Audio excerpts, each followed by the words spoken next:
Good morning, everyone, and welcome to this, our Sailing Around Britain webinar, brought to you by Haven Knox-Johnston, Euromarine Insurance Services and Premier Sailing. Without further ado, I'm going to hand you over to Colin Stracey, the Principal of Premier Sailing. I got that right the second time. Who will now take you through the journey around Britain. Colin. Well, good morning. We've been running a trip around Britain now for 6 or 7 years. I've done it in both directions, once with my wife, which took several months, in fact over 2 summers, and the other time, the other 6 times we've been anti-clockwise. And we're going to cover, hang on a second, I've got a technical hitch. There we go. We're going to cover various sections, so planning, how long it takes, the best time of year to go. We're going to look at how we feed ourselves on the way and get gas and things like that. A bit about the spares that we carry and the safety equipment that is advisable and the things that you can have, and obviously the route. And then at the end, just the kind of mishaps that can occur or have occurred in our case. So without further ado, we'll just look at planning and how we go about setting off this journey. It's an exciting journey. I have to say, I've enjoyed every single trip that we've made. It takes, if you don't stop very often, maybe 4 or 5 weeks. We take 7 weeks to do this trip, which we do as a cruise. So we go into port most evenings, and we enjoy meals ashore as well as on board, of course. But some people, like I did the first time when my wife and I did it together, might take 2 years. So we sailed one summer, went home for the winter, then we sailed the next summer to do the rest. And some people do it over several years. So we have a customer, for example, who has done all 6 trips with us, and it's very sad that in their 7th trip, he will finish the whole journey, and hopefully we won't lose a customer, but he's finished the whole route. The next thing is the direction that we take, and that's really based on the prevailing winds at the time of year that you go. So we're on the east coast, not far from London, just on the River Crouch near Burnham-on-Crouch, and the wind predominantly comes from the southwest or the west. So we go anti-clockwise so that we can benefit from the prevailing winds when we come all the way along the south coast. So that's the reason we do it. If you're starting from somewhere else, you might want to go clockwise, but it's really, there's no benefit one way or the other. It's really to do with the prevailing winds and the weather at the time of year. The next thing is, of course, whether we go over the top or through the canal. I have to be honest and say I've never been round the top. I am going round the top hopefully later this year, and we will normally go through the canal, partly because of time. We have a schedule to keep, and so we want to keep to that schedule. The other thing about going over the top or through the Great Glen is that there is an opinion that May and June are the better months for sailing Scotland. Long days, short nights, and very few midges. And also the meteorological statistics suggest that July and August are wetter actually than the earlier months. But weather-wise, to go around the top, we would expect the weather to be a little bit better as far as wind is concerned in July and August. Also, when you go around the top, I'm advised that there are not that many marinas.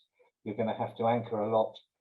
The payoff, of course, is that it is really very spectacular, and there are some lovely places to visit.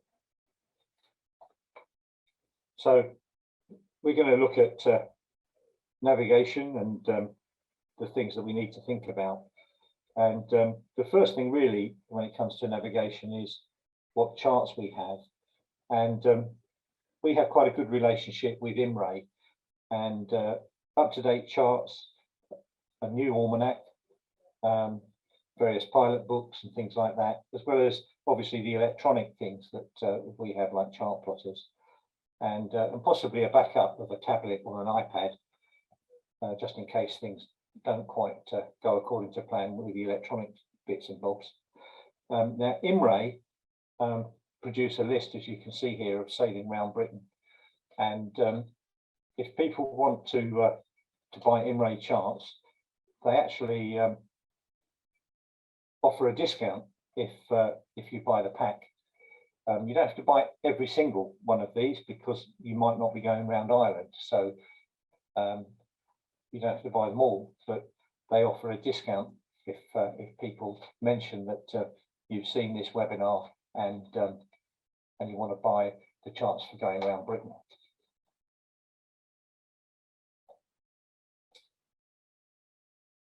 The gentleman on the left here, actually it's a better way of putting it, is this was the morning after we sailed across the Wash and it had no phone signal.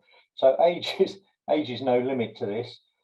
Everybody on board was glued to their phones, and I did wonder when I took this picture who was actually on watch and looking out for other vessels. So as soon as we got a signal, they were busy checking their emails and one thing and another. But it did highlight as well, because one person had navionics on their phone. You cannot on a telephone see enough of your route to use it for navigation safely. So there are some limiting factors to this. And you can't rely on your phone for phone signals, for example, in an emergency. So a radio is really very important. The other thing about this was knowledge of the collision regulations.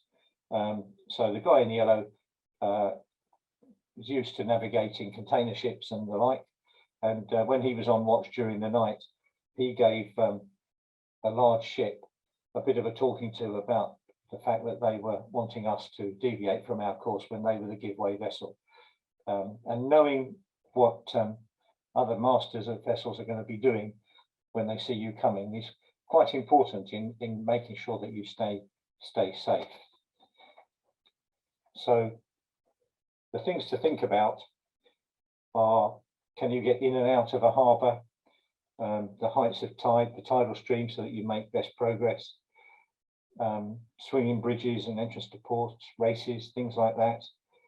And there's also, of course, the experience and size of your crew.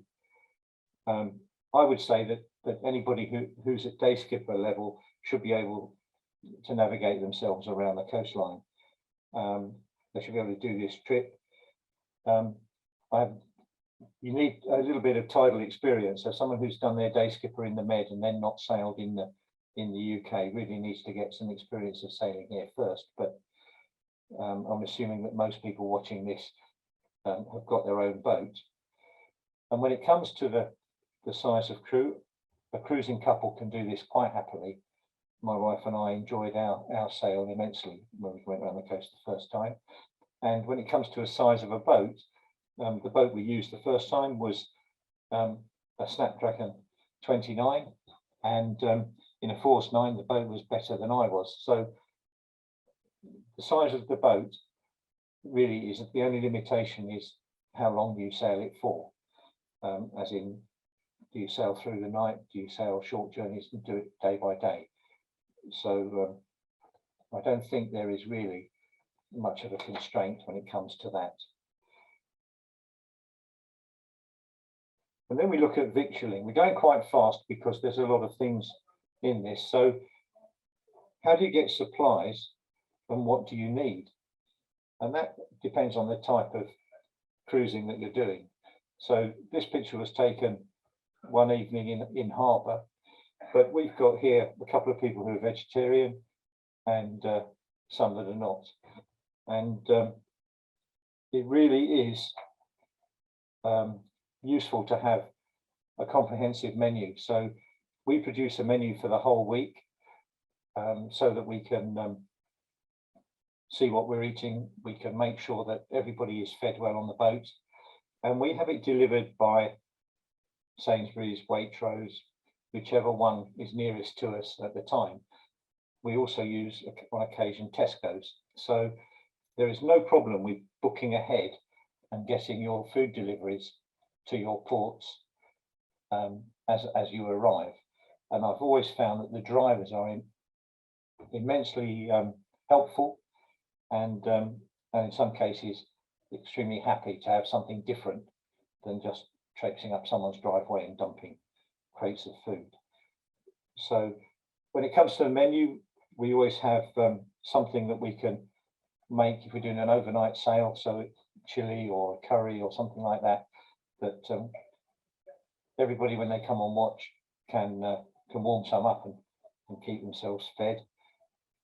Also, we've put cookers on our boats that have 3 rings so that we can have 2 meals cooking at the same time. So if we do have a vegetarian or a vegan or someone who's intolerant to a particular product, then we can have 2 types of meal. So having 3 gas rings makes life very, very easy. The other thing is that we have 2 different types of food, if you like. We have tinned food and long life milk and things like that, which we keep, if you like, as an emergency, and to fill any gaps should we have a bit of an issue. And meat, rice and things like that, and fresh food as often as possible. But there are times when you might need tin soup in the middle of the night because it's cold. We always have chocolate. We have and my colleague Edward has written on one of the cupboards on one of the boats, this is the chocolate stash. And we have plenty of chocolate to eat at night just to keep your sugar level up and keep you going. So as I say, Sainsbury's delivered to most places. We have a menu and a standard stock list. So as we use things, we tick them off, and then we amend the order the night before it's due to arrive to restock.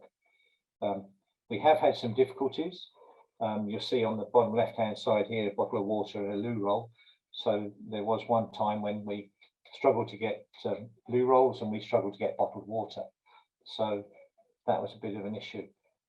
Last year, after lockdown, when we set off, we actually had a significant issue with gas, and Marine Store were really helpful in that they couriered up to us some adapters so that we could use either Canal gas or camping gas, which was really extremely helpful because we were starting to panic that we wouldn't be able to cook.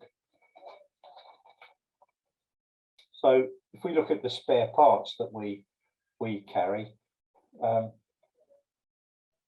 there's a no end to this. It's a bit like safety equipment. There's no end to how much you could carry, but there are some essentials. So fuel filters, belts, impellers are imperative really that we carry those, but so is spare fuel. And the picture on the right here is a bit embarrassing, but I managed to, some years ago, I think I just have to admit it really, I put the hose in the fuel tank, and we changed all the filters, and the harbour master in Foy was really helpful, and we took the fuel out, and then 2 weeks later the fuel filter on the left here is showing signs of diesel bug. So it's most important that we carry the right spares, and we carry spare fuel. There are companies, my apologies, there are companies that will supply spares at short notice, and we're in the process of producing a list, so that will come out to you next week when you get the link to the recording of this. So knowing where you can get spares at short notice is really quite useful. So we carry starter motor, an alternator, and a battery pack.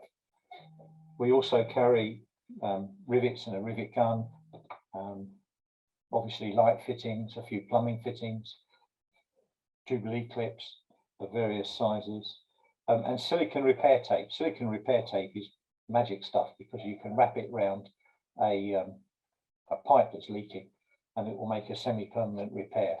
And particularly if it's a pipe that is a funny shape, because often it is on an engine. So it's really very useful. The other thing about carrying spare fuel is, apart from the fact that, as I say, some idiot can put water in the fuel tank. And my wife actually said she's really glad it wasn't her. But old fuel is an issue these days. So there's bio in a lot of fuel, and it tends to be hydroscopic. I can't pronounce it.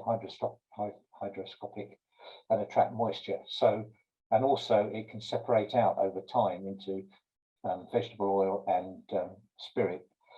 So it's quite important that you do carry spare fuel.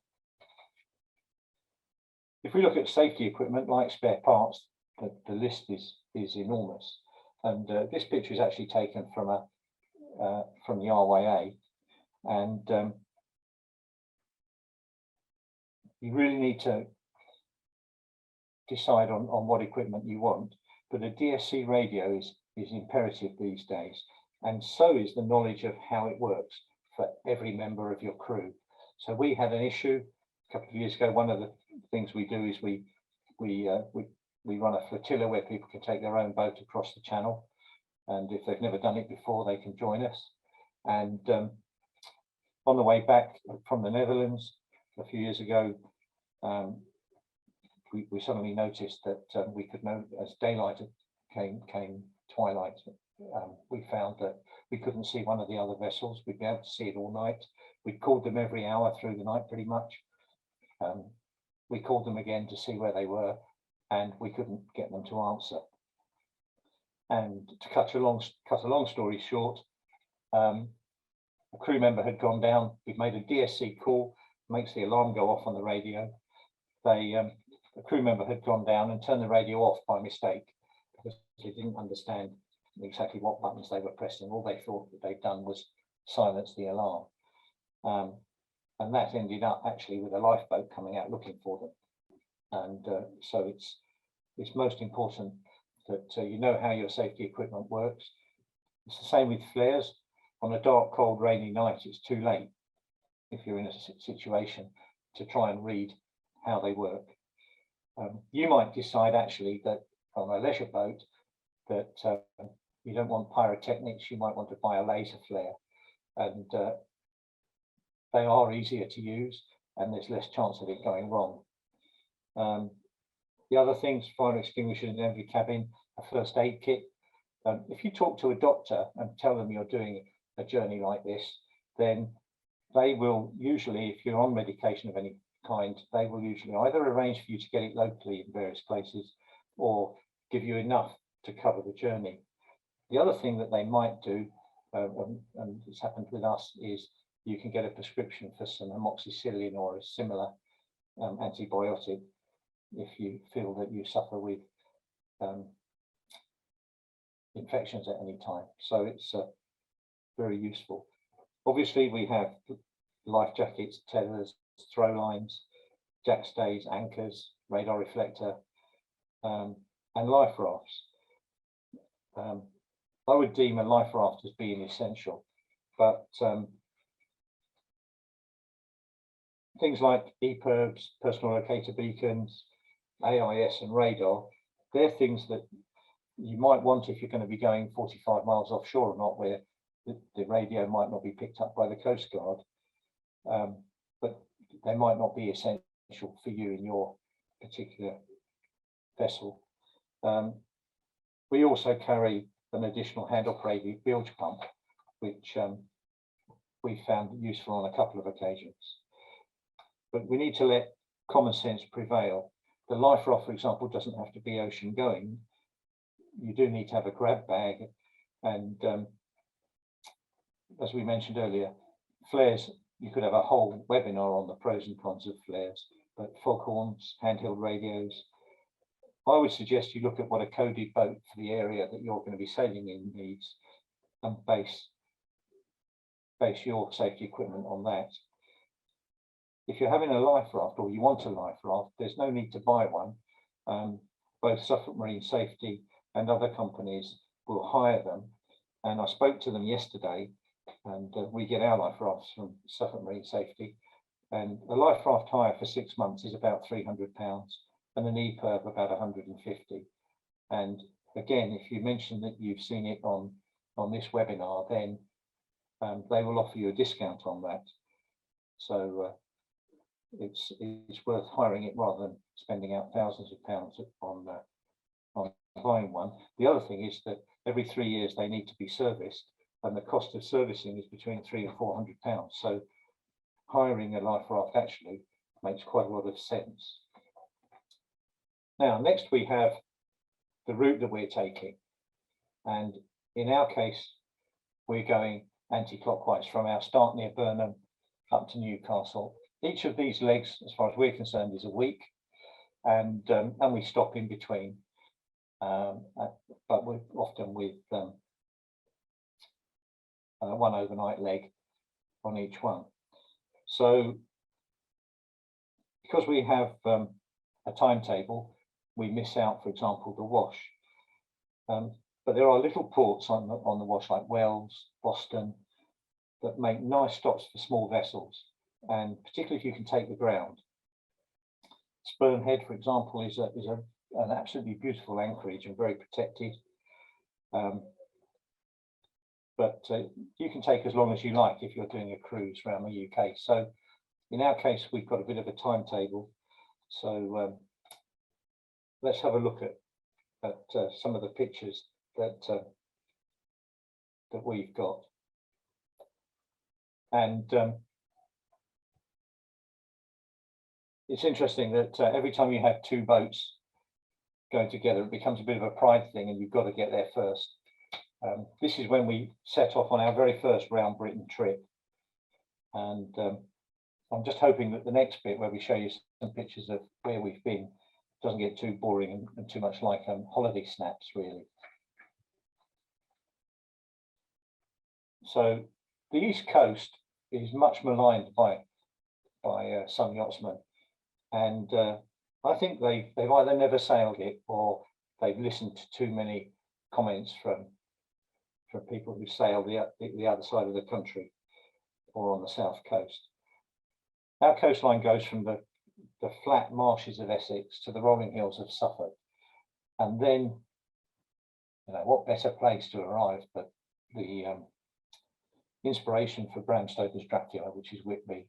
It's just an amazing approach, and a beautiful place to stop. And this then brings us to, that we talked about at the beginning about the planning, that there are restrictions in some places. And here at Whitby, not only do we have the tidal height of getting in and out of the harbour, but you have a swing bridge, and it only opens at set times. So you need to plan when you're going to be arriving and departing, not just to maximise the flow of the tide, but also can you get in and out. It might be that the night before you're going to depart, you go to the waiting pontoon outside the marina, for example. It's also advisable in some places to phone ahead and book. Whitby in particular gets very busy around bank holiday times, and you just need to be aware of that.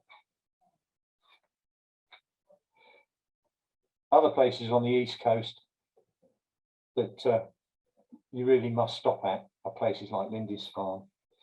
You don't have to use marinas all the time, so there's a nice anchorage here at Holy Island. If you're going to small places, it's useful to have a fender board so that you could go up alongside a wall. And as you go up the coast, an overnight trip to Arbroath, you know, the next day it starts off with bacon sandwiches, or bacon and egg sandwiches in this case, and I think half the egg is on the floor. But then you go ashore for Arbroath smokies, and these have to be eaten straight from the smoker, really. And the Scottish East Coast has some wonderful places to visit. When you get round to the Moray Firth, you've got Banff and Lossiemouth. Before that, not far from Aberdeen, you've got Stonehaven. Probably best of all, my favourite place on that coastline is a little tiny place called Whitehills, which is one of the most friendliest harbours I've ever been in. And I was stormbound there, and they lent us bicycles so that we could cycle in along the coast and explore a bit. And they have a lounge where you can go and sit in armchairs and have tea and coffee with an honesty box.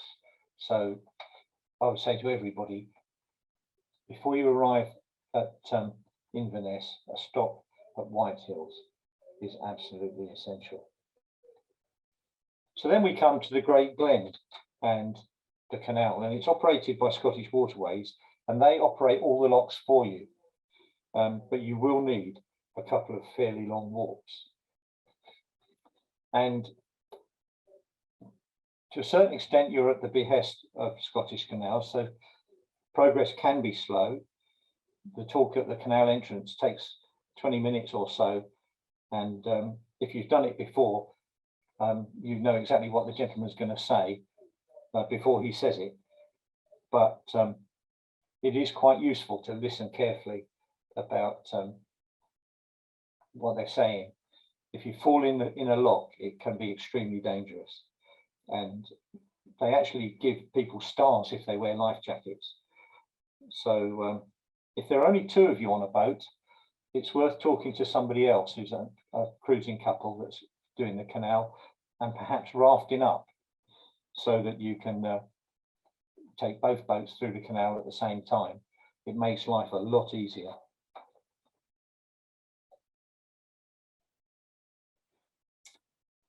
You can sail on Loch Ness and on Loch Lochy, and on Loch Ness the echo sounder goes bananas because it's extremely deep.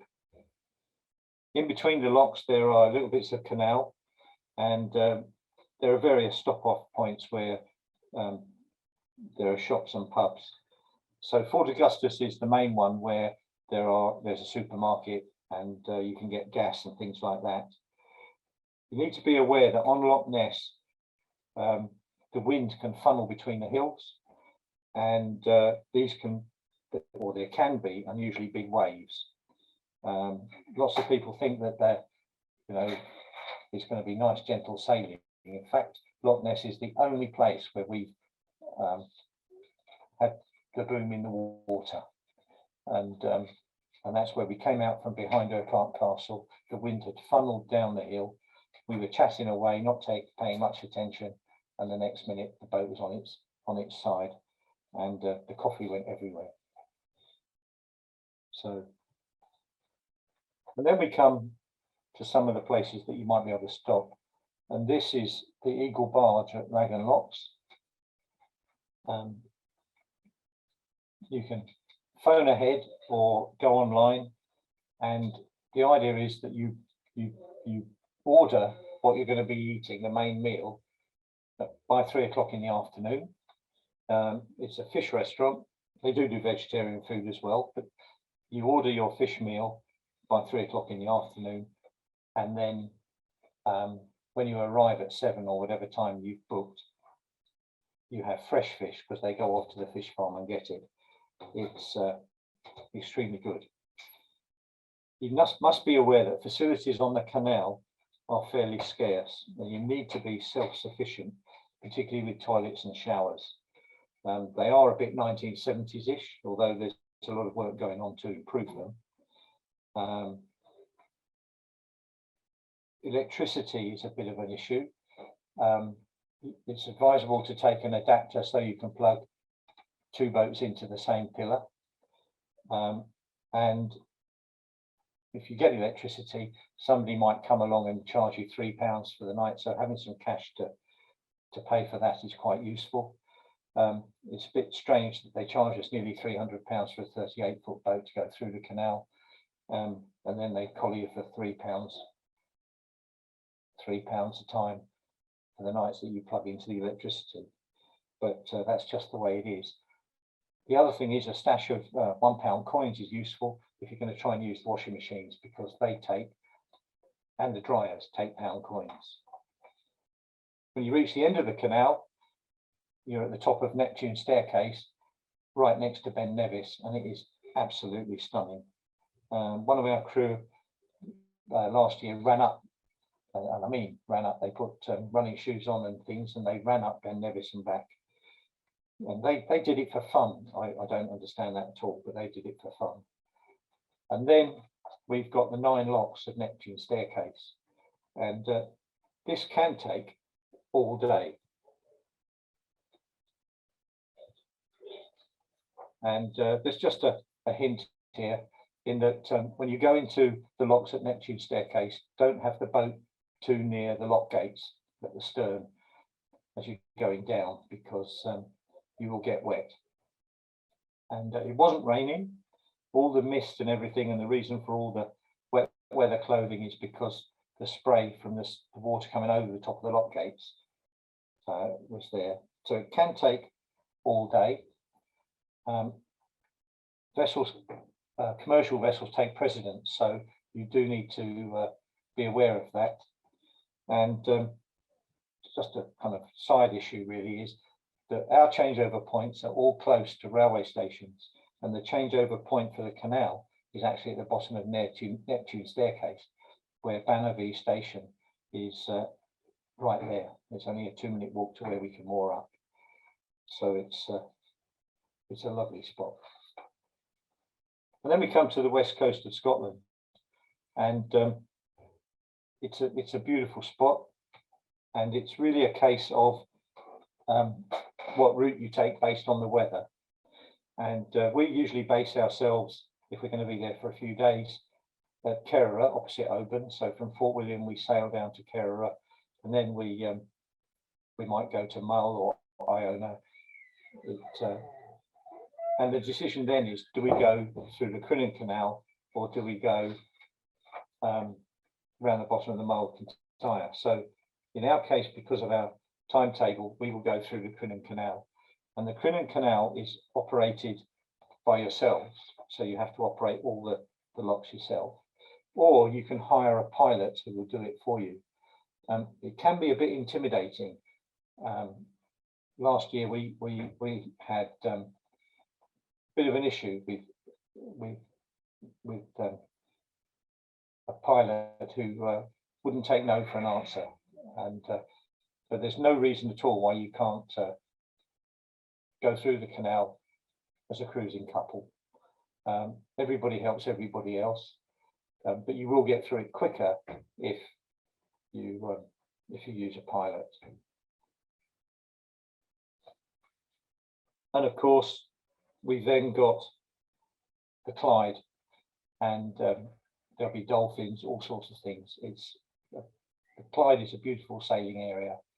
The water is cold. I do have a video of somebody jumping in and going for a swim, but it's mind-numbingly cold, I have to say.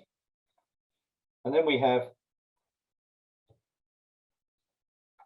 onto Ireland and Milford Haven. So again, we would say, look at the weather and choose your route based on that. So if the weather is okay, it might be that you go to the Isle of Man or down the Irish coast. You can never have 100% guaranteed schedules.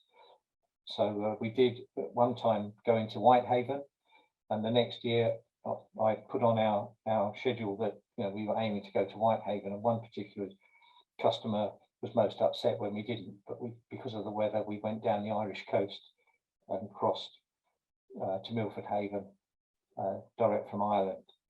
So you can never have a guaranteed schedule.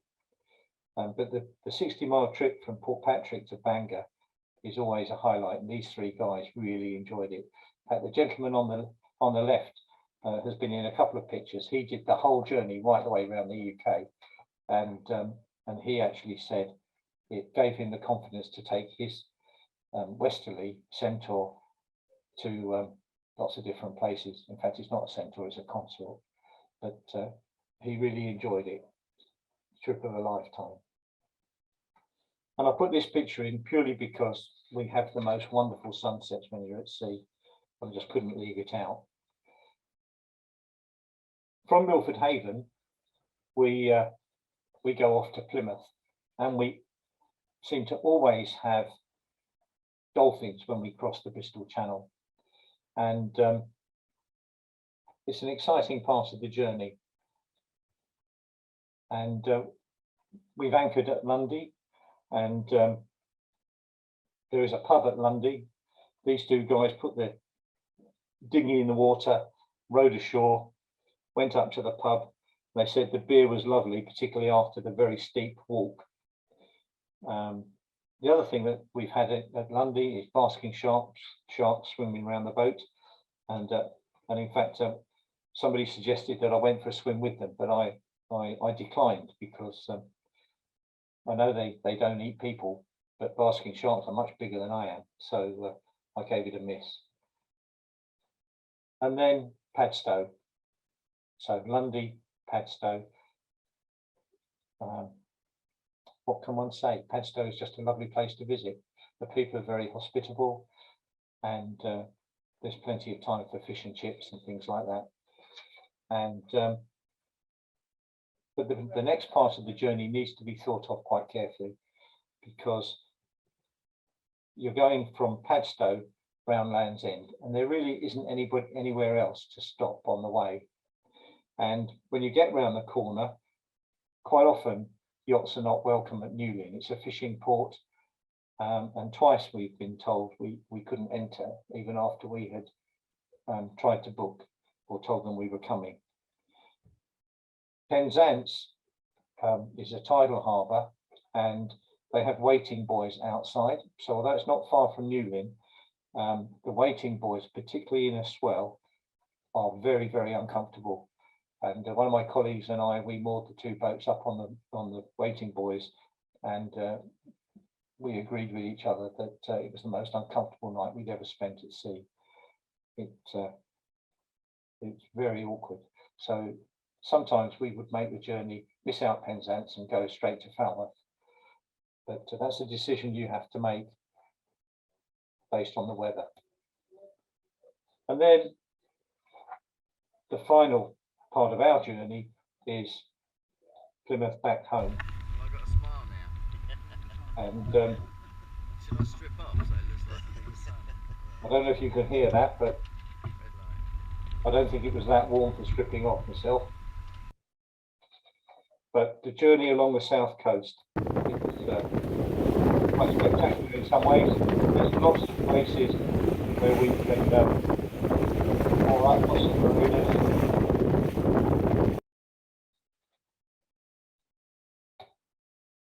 Whoops.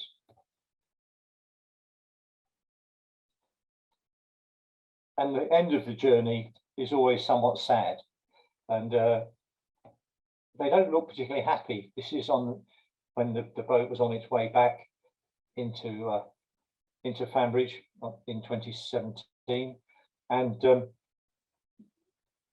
we had a bit of a party when they all arrived back, but it was sad. And last year when we finished, a couple of people who had done the whole journey with us were almost in tears, and one person in particular said she just didn't want to leave the boat.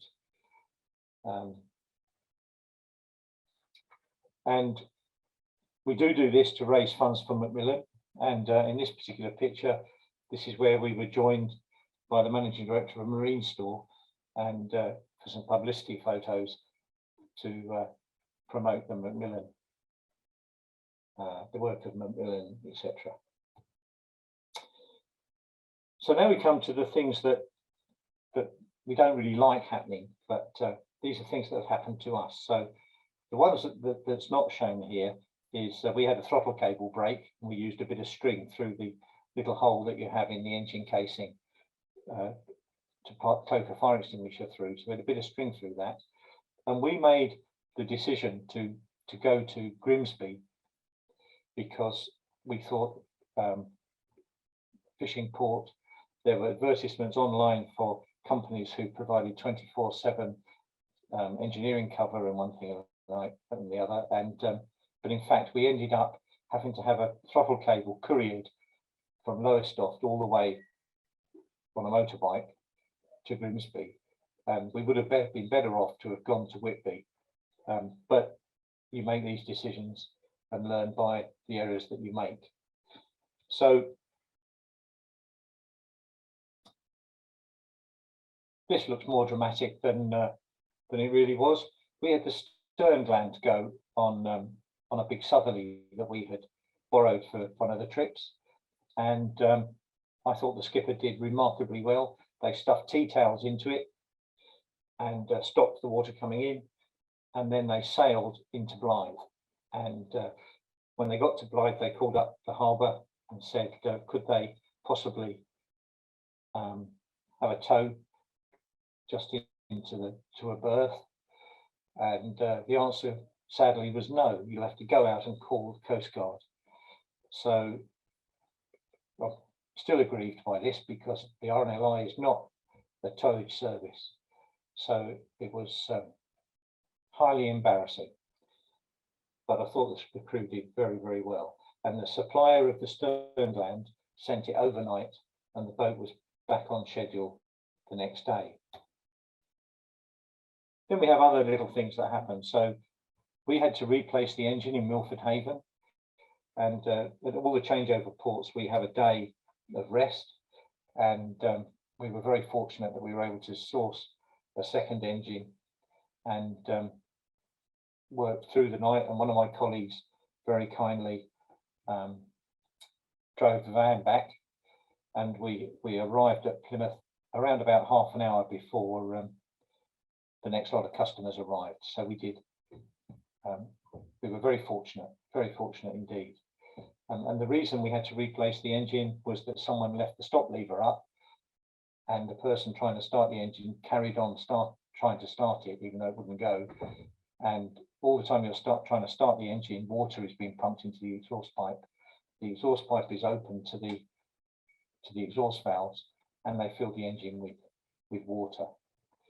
So these things can happen. We now have a nice big sign on it to say, ensure the fuel lever is down before you, the stop lever is down before you start the engine. But it's a bit like shutting the door after the horse has bolted, really. And then we rely on electronics a lot. And this is a brand new chart plotter. It was actually only about 6 weeks old when it suddenly went all pink. And then a few days later, it went wrong completely and wouldn't work. And because we had 3 boats together, we were able to have have the chart plotter on the others, and we'd follow my leader a little bit. But the awkward thing with this was that the supplier or the manufacturer had no stock. And so it took them over a week before we got a replacement. And that's where an iPad does come in handy. An iPad or a tablet with a navigation system on it. It's not as good as a chart plotter, but it is a good backup. And it doesn't rely on power, of course. And that's the other picture here. We chartered a boat 1 year, and halfway around, all the batteries were found to be completely flat. And again, we spoke to Marine Store. They've been remarkably helpful. This happened actually in the Scottish Highlands, and they sent new batteries up to us to Fort William. So, and they sent them overnight, which was really very, very helpful. And then we have some strange things. So this was last year, and we had a fuel issue, and we realized the fuel issue was something in the tank. When we took the cover off, this is what we found. And we spoke to the previous owner of the boat, and he very kindly owned up and said, "Oh, I've been looking for that since 2014. So some things might be in the tank for a long time, and it's only when you rock about and it becomes dislodged. And this was found right underneath the suction pipe for the engine. And so every now and again it would get sucked up, block the pipe. And the last week, coming along the south coast, we were blowing back down the pipe, and then it would be fine for a few hours, and then it would do it again. And we actually took the cover off when we got back, and this is what we found, a key ring. Here we had a rope around the propeller, and it was one of those unfortunate things where a gentleman on the quay offered to help, and the crew gave him the rope and he dropped it, and it went around the propeller. He was then very good in that he went for a swim to get it back. He was so mortified. But it is worth remembering that some of the people that offer you help, it might not always be a good idea to accept it, and because things can go wrong. We've also dropped things, and this is how many men does it take to find a shackle. Well, it took lots of men to find the shackle, but we never did find it. So it was quite entertaining though, with all the bubbles and chat that was going on at the time. So that's a quick go through what we do, and it's back to Paul. Get my video sorted out. No, Colin, thank you very much indeed. That was all hugely informative. Loved it, especially the sort of tales at the end. Thank you very much for that. We have had a raft of questions coming in, so we'll get quickly moving on to the Q&A. First questions come in. What should we budget for the entire trip? Mooring, fuel, food, etc.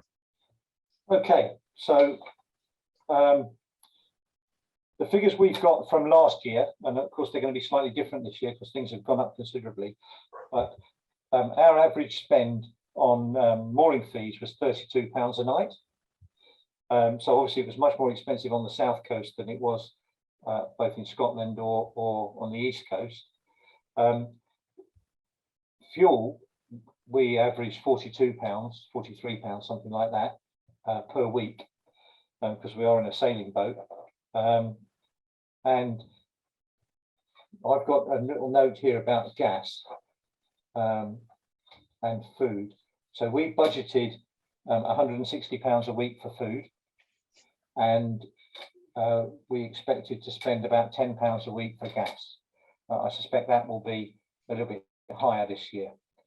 So I don't know what that adds up to, but I would have said £250 a week in total is probably, no, it's going to be a bit more than that for the mooring fees. Depends whether you anchor or go into marinas. But if you look at it, that around about an average of £32 a night to go in a marina, and yeah, fuel shouldn't be too much really if you plan your journey well. Excellent, thank you. And next question: if leaving from the Solent, clockwise or anti-clockwise? Well, there's one for you. That is, isn't it? You can go either way, really, can't you? If you're going to go round the top, I would say go clockwise. If you're going to go through the canal, then it could be either way, really. I would think if I was starting from the Solent and I'm going to go, I would go anti-clockwise, because you can take the tide with you all along round to the east coast, and then you'll have the wind rather round to the east coast and up the coast. And the only bit of real westerly that you're going to have is through the canal. But if you're going to be going around the top, where you're going to be sailing against the wind most of the time, I think it might be better to go clockwise. And a nice little follow-up from that one. The question that came in, it says, when you say that wind direction is dependent on prevailing wind and time of year, can you point us towards any resources that we can use to plan this? Yes, so there's a, I can't off the top of my head remember what it's called, but in one of the IMRE do a book that has got a section on the prevailing winds for this country. And so, for example, we will get easterlies this time of year and all the way up to the end of May. And from the end of May onwards, it's predominantly, as I say, southwesterlies. So I will try and find out what the name of the book is. But there's also a pilot book for the North Sea that has got a section on the prevailing weather systems. So I would look in the pilot books, but I will have a look up and see if I can find exactly what the book's called, and we can add it to the list that we're sending out. Yeah, makes perfect sense. Excellent. And do you normally have to book ahead for somewhere to moor up? In previous years, no. But we always, with our particular trip, if the marina gives us free moorings, we give that money to Macmillan, and so we usually do call them up beforehand. But both last summer and I think this summer, with all the boats coming back from abroad and people not going abroad so much, marinas have been remarkably full, and I think it would be this summer, it would be wise to book ahead. Might only be a couple of days ahead, but it would be worth booking ahead. Excellent. Thank you. And what do you think of online apps like RYA, Safe Tracks, and What 3 Words for safety backup?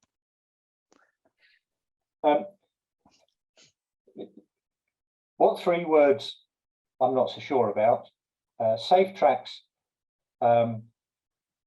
it doesn't update when you're away from a phone signal, obviously. But if you don't arrive at your destination, it can tell your home contact that you haven't arrived. It's not going to tell the Coast Guard anything at all. And in fact, even under the old CG 66 scheme, or if you call the Coast Guard and say, I'm making a journey from A to B, they won't do anything if you don't call them and say you haven't arrived.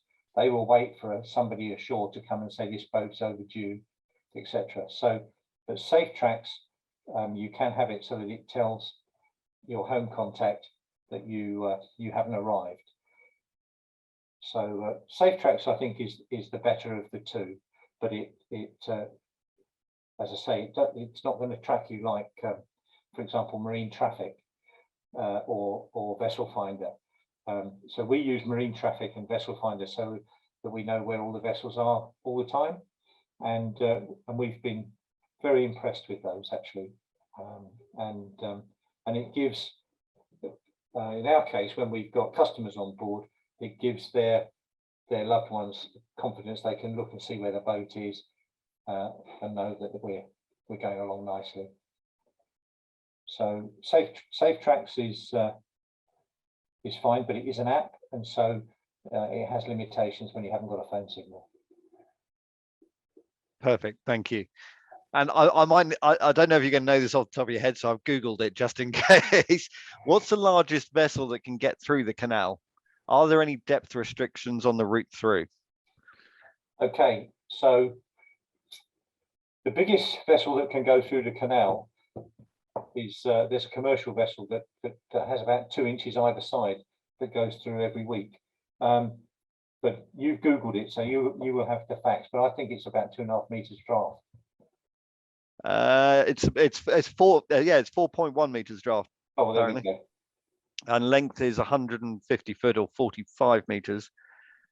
Beam is 10.67 meters according to this website. So yeah, I thought that might be a bit challenging to have the numbers to hand, but yeah, so it's quite sizable what you can get through, because I saw in the images you had sort of like 3 boats in the same lock or 2 boats in the same lock. Well, you can. There's a little tip for people actually. The first time I went through the canal, this gentleman said to me, let the charter boats go into the lock first. And I said to him, how do you know they're charter boats? And he said, oh, you will know. And we did. Brilliant. Yeah, they look slightly different. Okay. How much of the canal can be sailed rather than motored? Okay, so Loch Ness, Loch Lochy and Loch Oik, you can sail on. And that actually is by far the majority. So there are only short bits of canal, and they are usually short bit of canal and lots of locks. So The majority of it you can sail.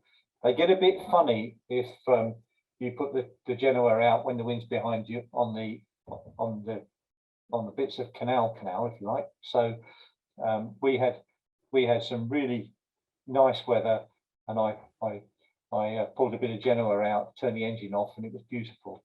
And a little chap with a radio came running along the towpath and shouted at us, "No sailing, no sailing." So, but he couldn't keep up. So they are a bit funny about that. But the vast majority of it, really, distance-wise, you're sailing. And do you think this could be done in a small catamaran, 37 to 39 foot length overall, going through the locks? Oh yes, sort of yeah, no problem at all. No problem at all. Okay.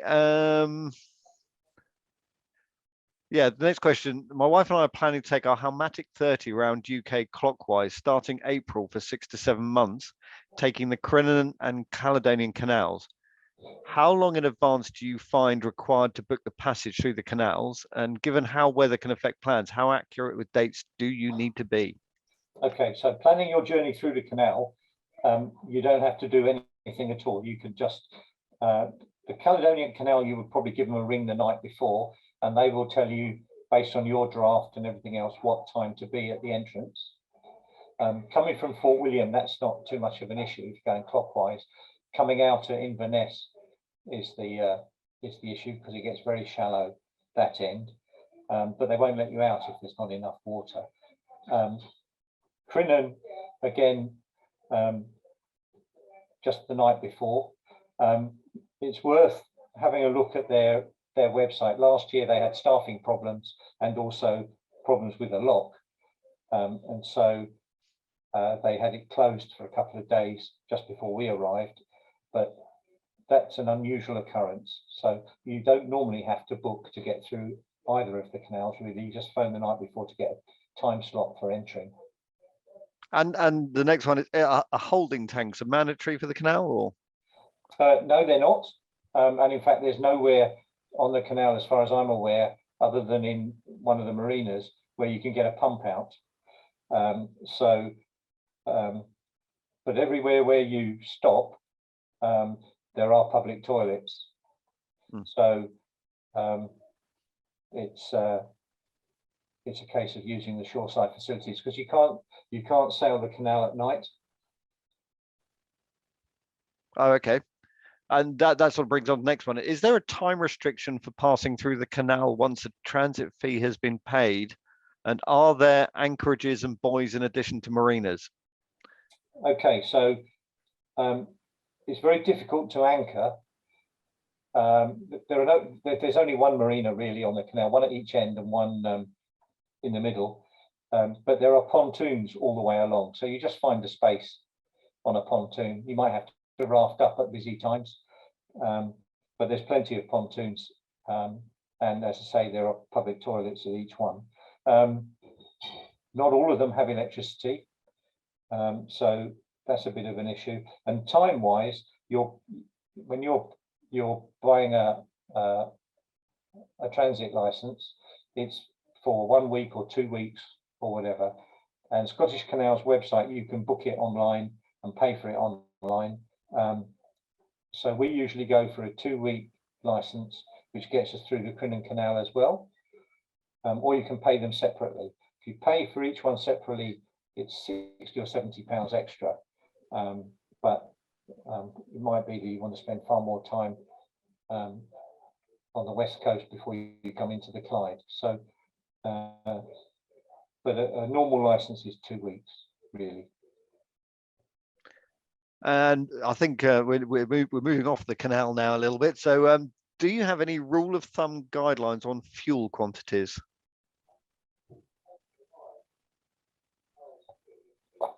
I'm a sailor, so I don't like to use it really. So we carry 20 litres of spare fuel, and our tanks are roughly 100 litres, and so we would expect to get 40 hours of motoring time out of that, because they're only 29 horsepower engines.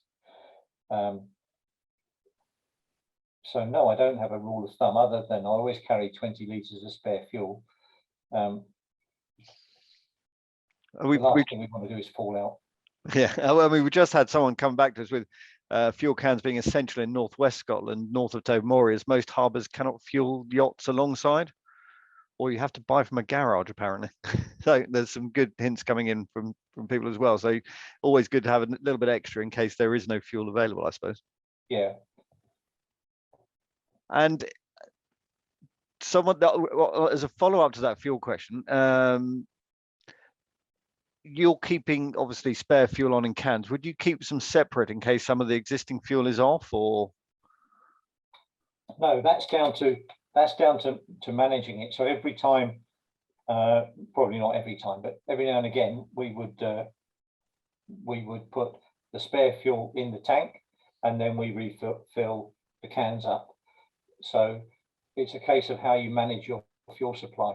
And the other thing that we always put into our fuel is either fuel set or marine 16, one of the additives, to try and keep the fuel fresh, and also to deal with any moisture that might be there. So, but it is imperative that you don't keep fuel more than 3 or 4 months. So we have a program of every time we do any work on the engine, we change the fuel when the boats are back here, of course, but also every now and again when we fill up, we will put the fuel from the cans into the tank and refill the cans. Okay, and what is your view of using man overboard systems that show up on AIS versus PLBs? I think if you're a light crew and there's only 2 of you, then I would say a PLB is more useful because you're going to get help from lots of from Coast Guard and the like. We were in Crinan, actually, in the loch, and an AIS alarm went off from somebody who had fallen in, and no one responded. Actually, it was quite interesting. But if you've got a full crew, and it might be that 2 or 3 of them are down below, and there's only one person on board, and they go over the side, an AIS alarm is very, very useful. So I would say it depends on if you've got a good crew, full boat, the AIS one will work fine. If you're going offshore, a long way away from anybody else, then a PLB comes into its own. Fantastic. In Scotland, the Western Isles, is it safe to leave the boat at anchor and go ashore, or do you always need to leave someone on board, i.e. is the holding secure? Right, so we carry 2 and in some cases 3 anchors, and they're different types. So we have a CQR, which we use here on the East Coast a lot. Got a massive fisherman's anchor in case it's rocky or if there's kelp. And we have a Danforth, which we use as well sometimes. So it depends on the holding, but we've left the boat in Scotland and gone ashore. And in fact, we've never had it drag. And there is a saying that you should anchor chain is no good in the locker. The more chain you have out, the more secure you're going to be. And there are quite a few places where you can go into a little lock, anchor, go ashore for I was thinking of the Isle of Skye. We went there one year and anchored it in a lock, and then went ashore to visit the I think it was the Talisker place. So there is no reason why you can't go ashore. Obviously you check the weather and everything else just to make sure, but you should be able to anchor quite happily. And we carry 50 meters of chain and we have 100 meters of rope. So we can anchor in quite deep water if we had to. We do not have radar, but are not on a particularly tight schedule, so hopefully avoid the worst cases. What is your experience of fog, etc., through the summer months, and how needed is radar in your opinion? They have an AIS receiver, but not a transponder. Okay, so the boats that do the round Britain trip for us, don't have radar, in fact. So in May and June, the English Channel and parts of the North Sea do suffer with advection fog. So we have had to travel up the coast in the fog. And if that's the case, we stay in really shallow water because big ships don't go in shallow water. A good radar reflector is important. AIS is useful. I don't think that you need to have a transponder necessarily. We do, but that's because I want to know where the boats are all the time. So I don't think radar is an imperative. And if you're making a journey like this and you've got plenty of time, weather forecasting is very good these days, and they will say whether there are going to be fog patches and the like. So I would just rely on the weather forecast and go when you feel it's safe. We've got someone who's looking to single-hand their boat clockwise next year. The boat has radar, but do you consider AIS as almost mandatory equipment? I think if someone's on their own, I would say yes, they probably do want to have a transponder so that other people can see them, particularly if they're going to be sailing for long hours and they get tired. But when I've done part of the journey on my own, and I think the biggest risk is going bonkers, really. I have to say I don't like my own company that much. So I was going to say my family should know. So and I sailed across the Bristol Channel, interestingly, in fog and quite strong winds, and hearing a foghorn going every 2 minutes, going twice. It was fine. It told me that the vessel had stopped, but I had no idea where it was, and I never did see it. And I remember another sailing boat came bombing towards me out of the mist, and the chap he was on his own as well, and he just waved at me and said, "Good morning." And he was about 15 feet away when he passed me, and gave me a bit of a shock. So I'm not sure about that, but I would say AIS is not. None of these things are essential, but it's really quite useful to have, I think, if you're on your own. And we can see you. And we've just had a couple of suggestions coming in, obviously in response to questions, that somebody can recommend powered Ecomax RTE. They showed up like a super tanker. Well, that's the equivalent of CME. So yes. Oh right. But it takes power, I think. So I would still say have a nice big radar reflector up the mast. Someone's asked if you can repeat the name of the type of repair tape you spoke about. Was it silicon or something? I can't remember. Yeah, silicon repair tape. It's a bit like self-amalgamating tape that electricians use, but it's silicon and it bonds to itself. And if you have an engine pipe split, for example, you can wrap it round, and even though it's hot and wet, it will bond and stop the leak. And some more experience coming in from one of our attendees here is, so they take blood pressure meds. When they asked the doctor if they could supply enough meds to do a round Britain trip, they said they could only give me 3 months worth, and I would have to make an arrangement with a local doctor wherever I happen to be to top up. So that was he did estimate that his trip would take 4 months. So there's some interesting information in there as well from someone's experience there. How did you find the entrance to Pedestal, bearing in mind there are really no alternatives on the North Cornish coast? Have you any advice on crossing the Bristol Channel in general? The Bristol Channel, it's a case of if you're crossing it, I would go to Lundy. The tides are not that strong when you're that far out from Milford Haven to Lundy. And then when you arrive at Pedestal, we've always arrived and anchored near the Doon Bar to wait for the tide to come up. But last year, I wasn't on the boat on that leg. They went and anchored in a bay, and I'm trying to think what it's called. I think it might be Woolacoon. and they anchored there for the night and then went along the coast to Pedestal.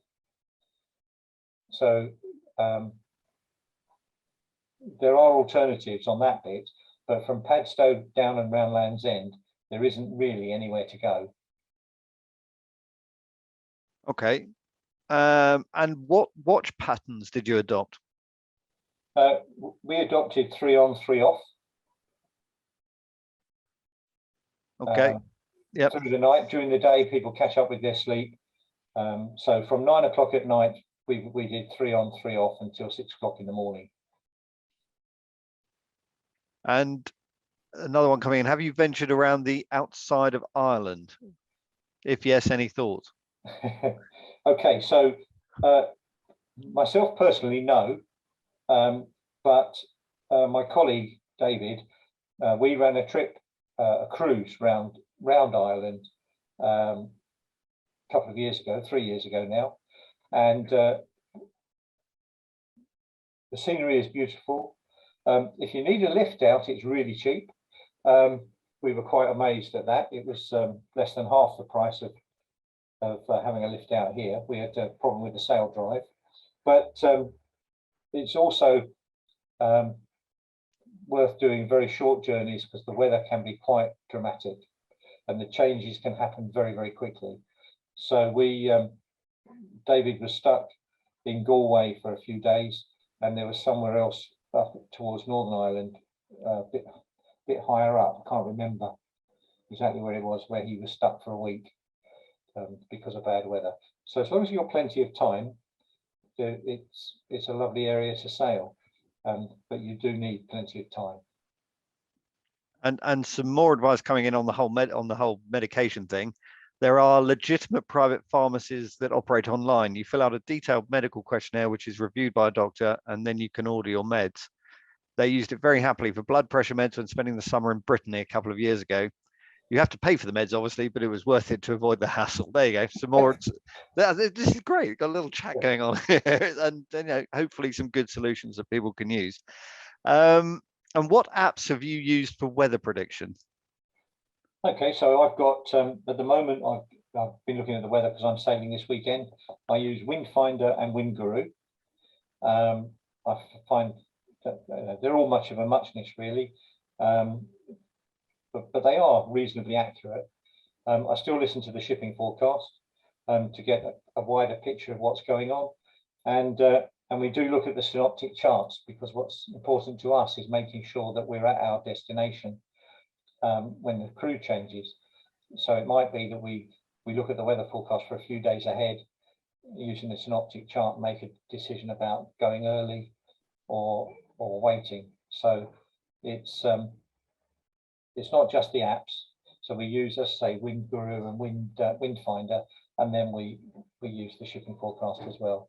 And the Met Office, we can print off or download the synoptic charts, which are really very useful for looking a few days ahead. Yeah, it's a nice combination of sort of analog and digital in there as well to sort of just back each other up, isn't it? Yes, yeah. And would you always file a passage plan, or if not, when would you? I'm assuming they're talking about filing a passage plan with the Coast Guard. I assume so, yes. Okay, so when I very first started cruising, I used to do it religiously, actually, and then I got to the point where I was having to call them all the time to say I was late or whatever.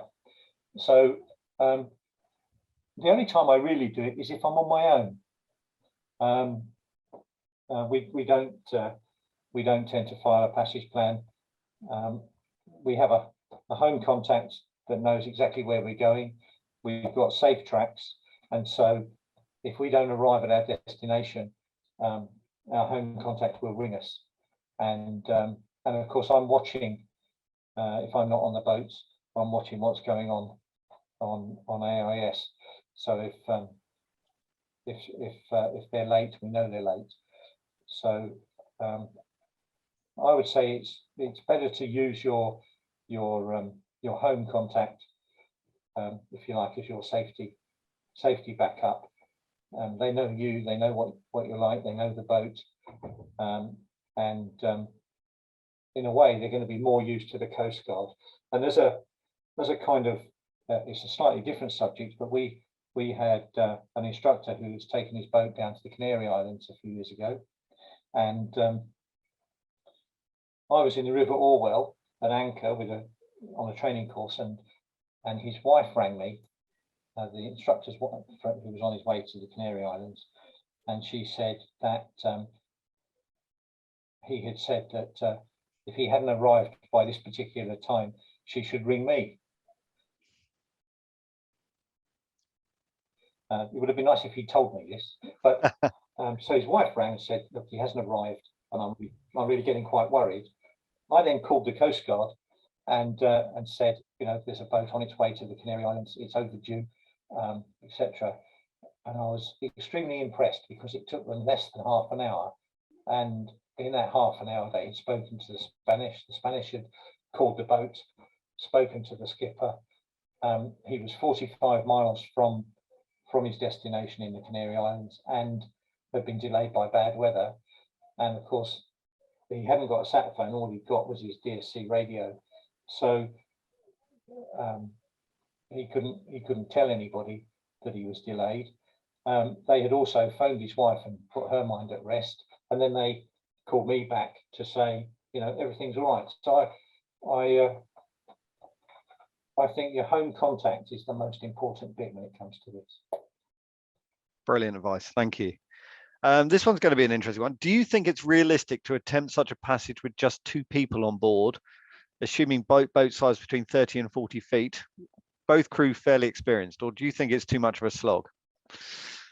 No, I don't think it's a slog at all. My wife and I sail together all the time, and you know, we've done some really quite long journeys really for a couple. So I don't see a problem with that at all. The awkward bit is always parking. Is that yeah, okay.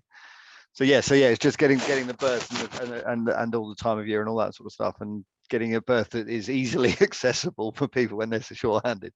Well, yes, and that brings a funny story. I went into Whitby, and we heard a Dutch fella ask if he could come in and berth, and the marina gave him a berth, and his English was perfect, absolutely perfect.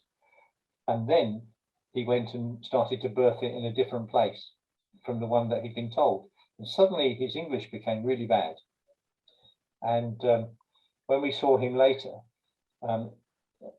he said, I couldn't, he was on his own, and he said, I can't get into that berth on my own, so my English suddenly becomes bad, and they can help me move it later. And I would say, you know, if you're parking somewhere and you think that the berth is awkward, take the easy option. You can always move the boat later. And marinas, I've had it in Falmouth actually, where I went into the Premier Marina, I think it is in Falmouth, and I couldn't get the boat in the berth that they'd given me. I put it somewhere else, and then they came out with the workboat and helped me move it. So marinas have a vested interest. They don't want their other customers to have damaged boats either, and you don't want to damage yours. So, but a cruising couple should have no trouble going around the UK at all, none at all. Fantastic, thank you. And is it suitable to take your dog? It's only the toilet facilities that might be an issue, isn't it? So, yeah, we've got a dog. We take her sailing sometimes, so I don't see that it's an issue. I did see a boat when I was down in Dartmouth. I had a bit of astroturf on the foredeck, which was specifically there for the dog. Yes. What's the smallest yacht you would recommend to do this journey? I think there was somebody a couple of years ago who did it in a Wayfarer dinghy, but I'm probably thinking that's not for everybody. Yes, so I would say, well, it depends on the length of the journey and whether you're hugging the coast and just doing, you know, sailing for a morning or a day or whatever. But I'm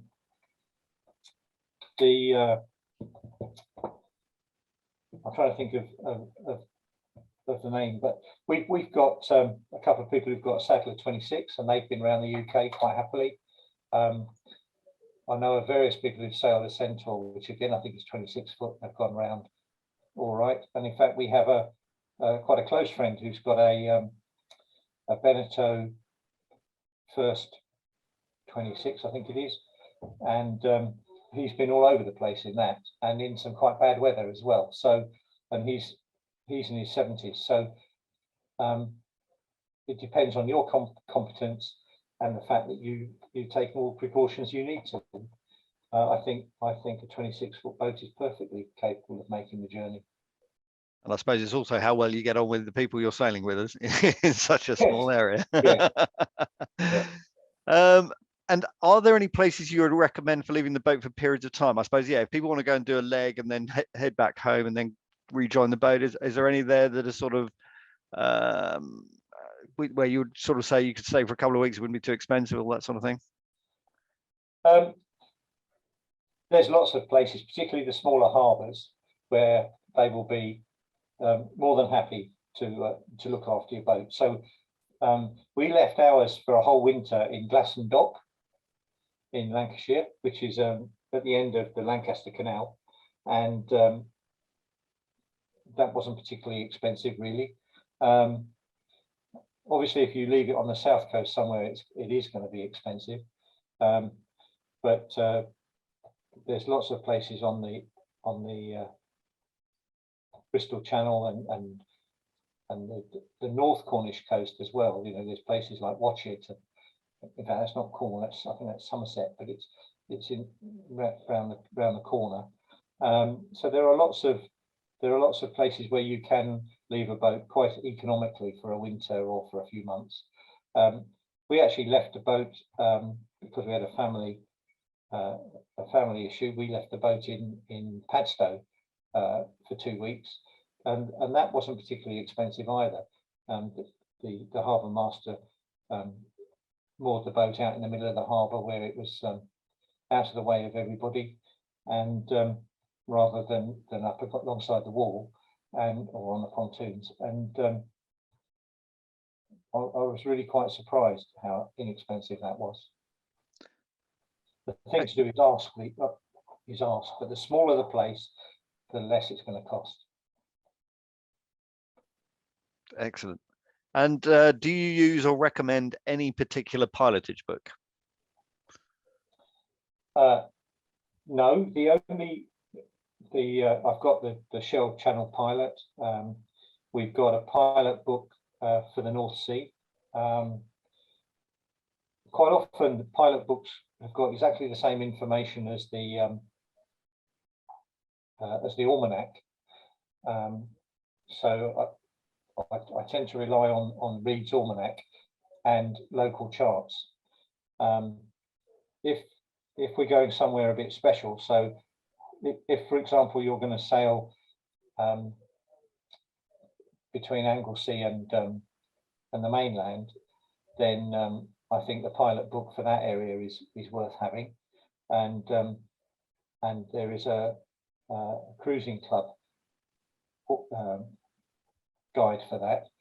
But I think also just talking to people. So I went into Looe in Cornwall some years ago, and the weather forecast wasn't very good. And I can't remember where we had left from, but we spoke to local fishermen, and the night before we were going to go, and I said, "Oh, the weather forecast isn't very good. Not sure if I should stay or leave." And he said, "Well, we've looked at it, and we're all going." And these are the fishing boats that, you know, they're open boats. So local knowledge is really worthwhile. It's yeah, I would say better than a pilot book is talk to people who've done the journey before. Excellent. Or come to a webinar like this, I suppose. Well, this is the start, isn't it? Yes. Would you advocate crossing to the east coast of Ireland from Land's End, going clockwise? Yeah, that way. As there are more places to moor up than on the west coast of Britain. I wouldn't say I recommend it. I would say it depends on the prevailing winds and also what you wish to do. You know, there's plenty of Guinness in Ireland. Always a lure. Yeah. So yes, I think you need to look at this as to where you would like to go. And I would say Ireland is lovely. It's and the people are very friendly and extremely helpful. But also on our coastline, and also you've got the Isle of Man, of course. You can zigzag backwards and forwards. Peel on the Isle of Man is very nice. You can go into Douglas, you can go into Ramsey. There are a couple of issues, for example, in Ramsey, because it's quite a long, narrow entrance. We went into Ramsey and then I couldn't get out again for a couple of days. But you also have,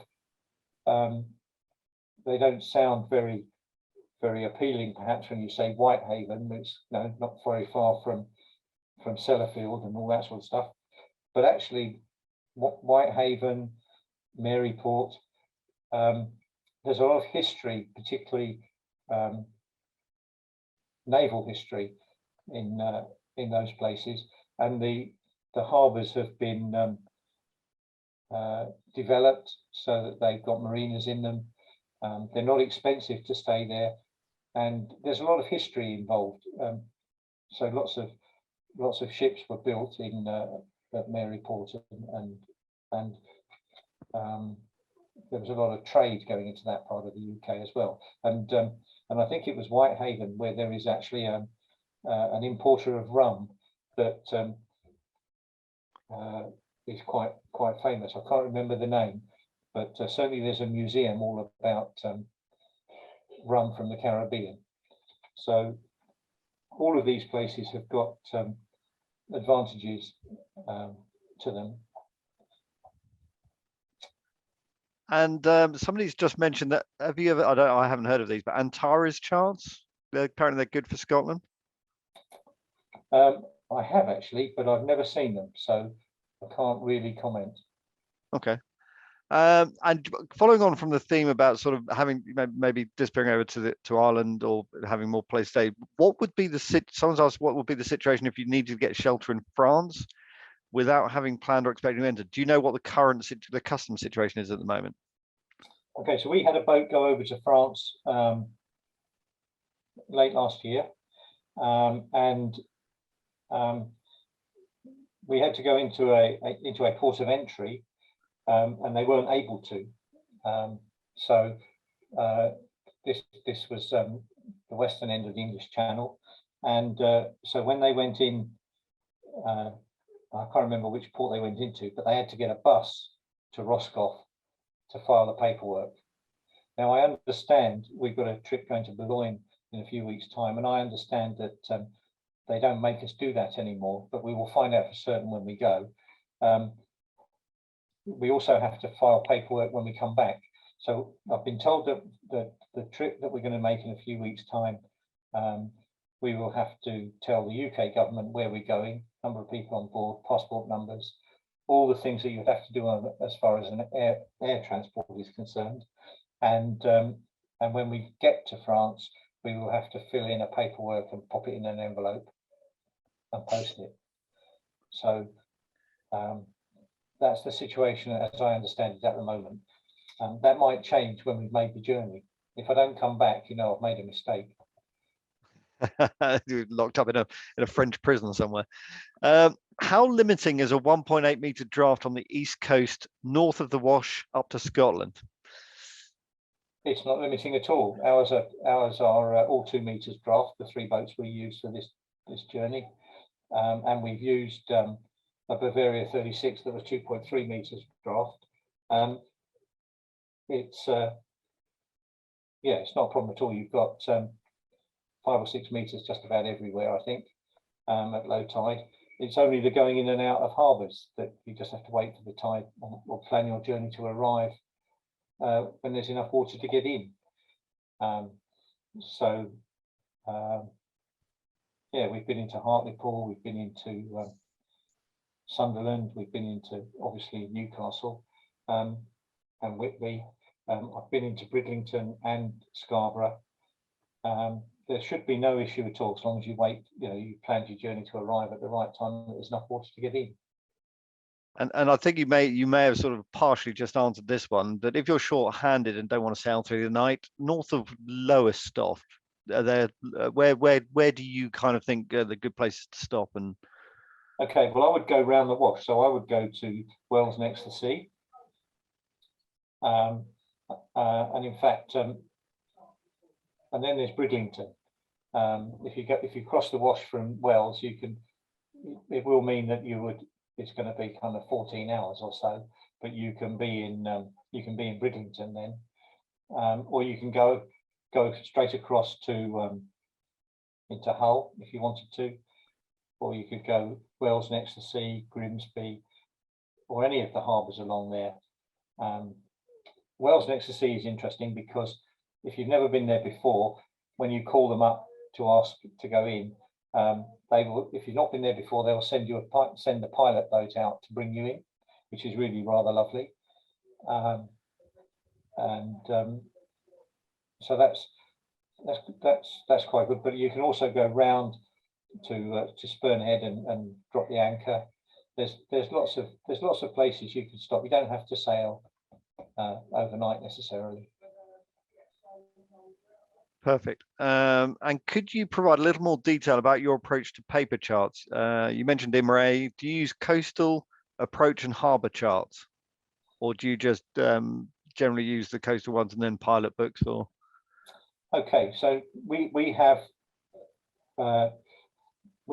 don't have every chart that IMRA have on their list. So we have the folios for pretty much the whole of the coast, and then we have a couple of large-scale charts for planning. But a lot of planning can be done these days on an iPad or a tablet. So when you do that planning before you leave, so I would say it's better to have the up-to-date charts of the harbours and the coastline rather than loads of charts that cover bigger areas. And we would plan when we're doing a passage. Pardon me.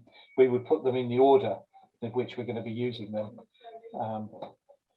so that we don't have to faff around looking for them. And for that particular day or that particular journey. So I think it's using the electronics for planning is very useful, and then make sure that you've got paper charts for every single entrance.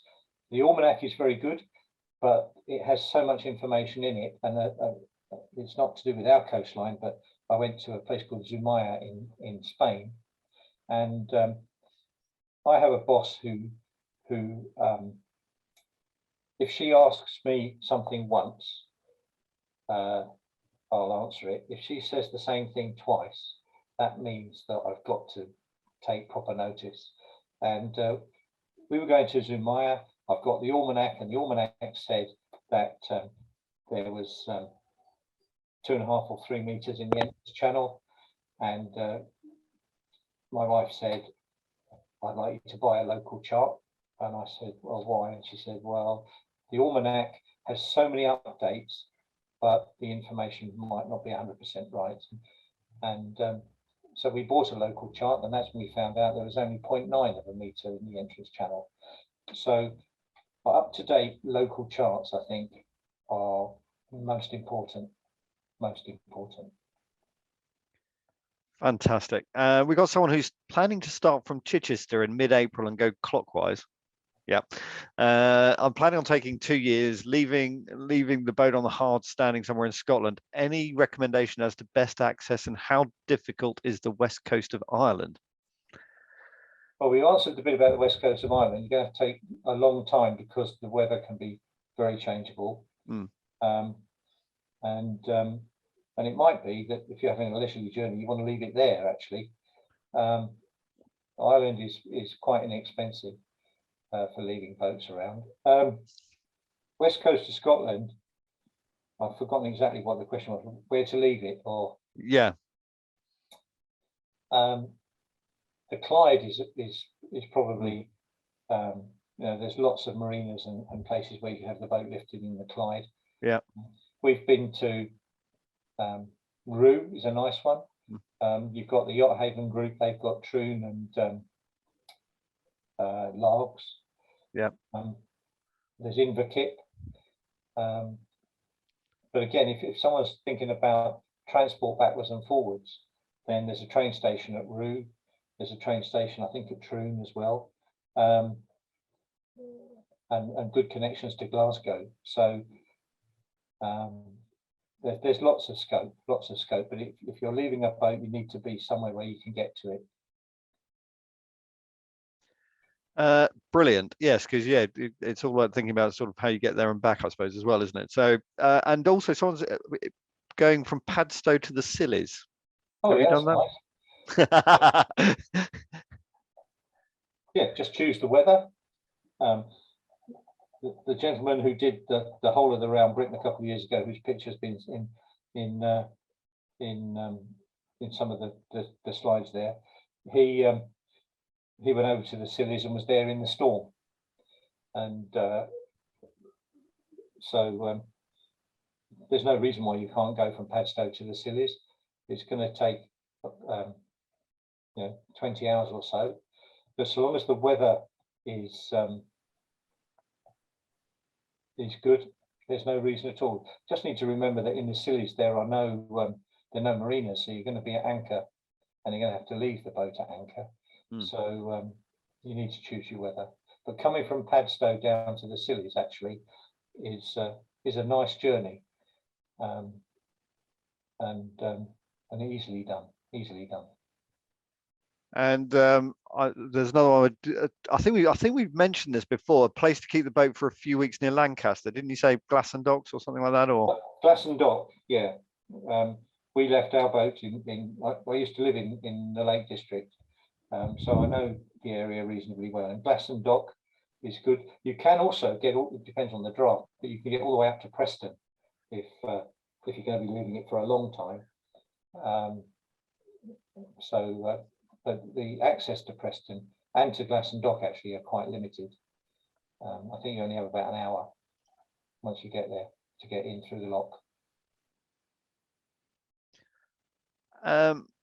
Just another one. There are some large tidal ranges on the route. How much chain do you carry and or recommend? Okay, so we carry 50 meters of chain, and then we've got 100-meter rope, which actually doubles up as a tow rope.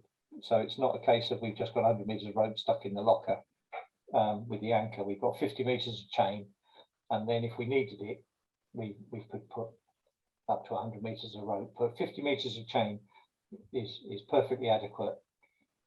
Really, it's I did anchor once in Tobermory in 16 meters, and I did put a bit of rope out as well. But I think 50 meters is adequate. I'm planning to take my Saddler 32 round the top anti-clockwise from Falmouth. I've not looked at the detail yet, but going via Shetland looks like a good option. Any thoughts on that one? Well, I think he's right. We've got some friends who have done the journey, and that's exactly what they did. And they said it was perfectly safe, and they really enjoyed their time in Shetland. So as I say, I've not done the journey myself, so hopefully this year. Well, I think that we're going to call it a day there on questions. There's a couple of sort of comments that are coming through, which I'll just run through now. You can download charts showing prevailing wind directions for each month for any area in the world. It'd be useful if that person could sort of send us some links in, and we'll add that to the pack we send out. Antares charts run on a tablet with Memory Maps app and only cost £13 for the whole northwest Scotland. So another bit of in Scotland, a network is Sailing and Cruising Scotland. Join the network and a huge amount of support and information. Ask a question and reply will be there within minutes. A copy of Welcome Anchorages magazine for Scotland is very helpful for marinas and yards. I live in Lancaster and have seen the Lockgate work at Glasson, so best check on the works progress before planning to visit. Interesting one. There you go. And pilot charts show the prevailing wind direction for each month as well. So thank you very much for all those comments. Thank you very much for all those questions. There was another comment which I'm literally just going to run through, where somebody did post, and we'll send this on to you, Colin. Somebody did post where they could meet you, as they're planning on going. I think they're doing the opposite way around to you, but they're they wanted to know where you'd be so they could plan to meet you. So we'll pass their contact details on if they're happy with that. Just the last thing to say, thank you very much to Colin from Premier Sailing. Absolutely great to have this information and have his expertise on this subject. And thank you so much for all of you who have turned up and asked so many great, insightful questions. On the screen, you can see our contact details. If you have any questions about insurance, on the left-hand side of the screen, you've got Haven and Euromarine. On the right-hand side, if you want to talk to Colin about maybe joining one of his trips or anything like that, please do give him a call. I hope you all found the information useful, and I think we'll call it a day. Thank you very much indeed, everybody. Thank you.